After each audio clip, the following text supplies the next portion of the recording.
Far from the nation's capital earlier today on the West Coast, in fact, in San Francisco Bay, Attorney General Pam Bondi and other members of President Donald Trump's team toured the old Alcatraz prison in San Francisco. This is part of a big push by President Trump to reopen the old site. The White House press secretary earlier today saying that if or when this new facility opens, it will house, quote, the nation's worst of the worst, as well as illegal immigrants. News Nation's own Libby Dean, though, was able to get a question in about this plan, and the White House press secretary spoke about the impact of it all. Take a listen. And the other question for you is on Bondi and Burgum's trip today to Alcatraz. I'm curious what the funding is going to look like for that and who the president does want to see incarcerated there. Sure. If it were to become.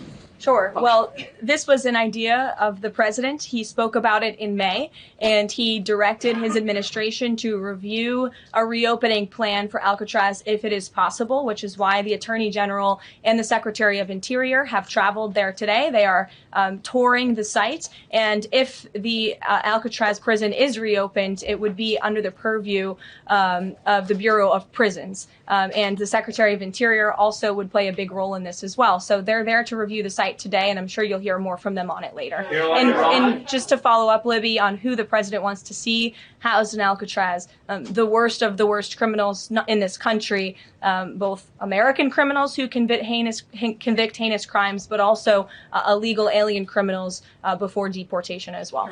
For some history, Alcatraz actually stopped operating as a federal prison all the way back in 1963 when the Federal Bureau of Prisons actually reported that it was 3 times more expensive to operate the prison versus any other federal prison across the country.